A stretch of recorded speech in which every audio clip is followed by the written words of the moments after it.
नमस्कार दोस्तों, हमारी आज की कहानी का नाम है औकात। इतना महंगा लहंगा लेने की तुम्हारी औकात है क्या? तुम्हारे माता पिता ने कभी इतने महंगे कपड़े ला कर दिए हैं? कभी तुम्हें?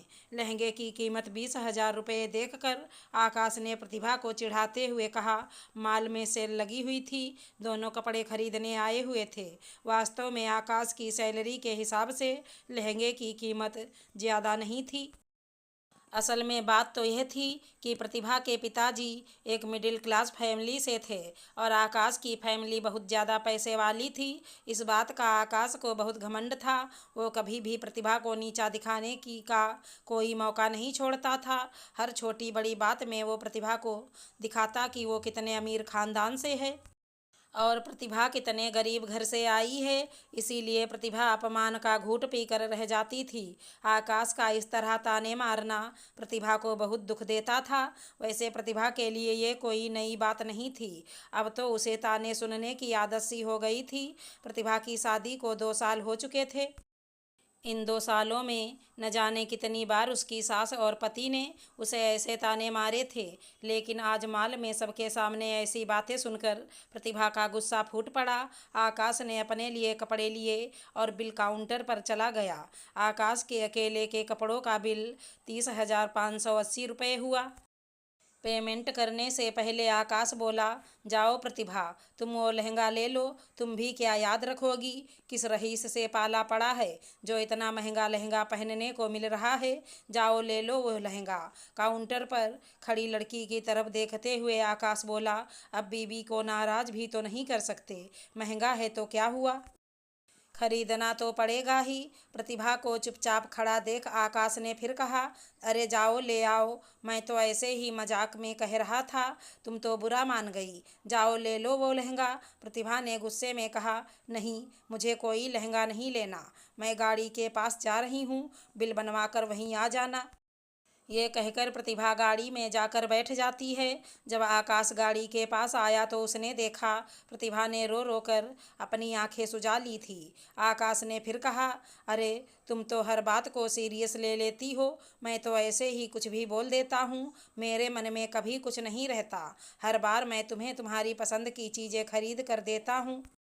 अगर कभी मजाक में मैं कुछ बोल देता हूँ, तुम रोने धोने लग जाती हो। मैं तुम्हारा पति हूँ, क्या तुमसे मजाक भी नहीं कर सकता? देखिए, औकात की बात तो वो लोग करते हैं जिन्हें प्यार की नहीं पैसे की कद्र होती है। आप कहते हो कि आप मुझसे बहुत प्यार करते हो, परंतु आप मेरी भावनाओं को बिल्कुल नहीं समझते। ये कैसा प्यार है आपका? मैंने ऐसा कभी नहीं कहा कि आप मुझे मेरी पसंद की चीज़ें नहीं दिलाते, पर उन चीज़ों का एहसान भी तो जताते हैं। घर में बच्चों और बड़ों का ख्याल रखना मेरी जिम्मेदारी है। ऐसा कहकर मैं किसी पर एहसान नहीं जताती। वैसे ही मेरी ज़रूरत की चीज़ें दिलवाना आपकी जिम्मेदारी है। चीज़ें दिलवाकर आप मुझ पर कोई एहसान नहीं कर रहे, बल्कि अपना फर्ज निभा रहे हैं। सामान महंगा हो या सस्ता, मेरे माता पिता ने हमेशा अपनी औकात के हिसाब से मुझे चीज़ें दिलवाई और कभी भी कोई एहसान नहीं जताया। इतनी महंगाई में भी हम सारे भाई बहनों की सभी ज़रूरतें पूरी की। मेरे माता पिता ज़्यादा पैसे वाले नहीं हैं, यह बात आपको पहले ही मालूम थी। यदि आपको अमीर घर चाहिए था तो शादी से मना क्यों नहीं किया? सासू माँ और ससुर जी ने तो कहा था, हमें पैसा नहीं चाहिए, हमें तो लड़की सुंदर चाहिए जो घर और बच्चों को संभाल सके।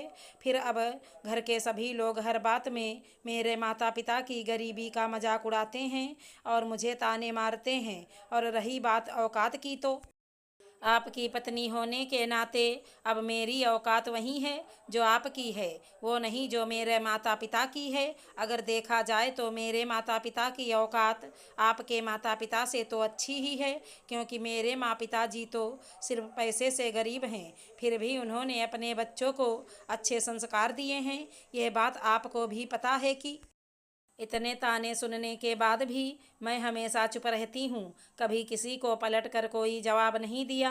लेकिन आपने कौन से संस्कार सीखे जी? आप अपनी पत्नी का सम्मान करने के बजाय उसको नीचा दिखाते रहते हैं। आकाश को प्रतिभा से ऐसे जवाब की बिल्कुल भी उम्मीद नहीं थी। वो चुपचाप सब सुन रहा था। उसे अब एहसास हो गया था कि वो कितना गलत था। अब कभी भी वो प्रतिभा के सामने उसके माता पिता की औकात की बात नहीं करेगा और कभी उसे ताना नहीं मारेगा। अगर हमारी कहानी पसंद आई हो तो चैनल को लाइक शेयर सब्सक्राइब करें। राधे राधे दोस्तों।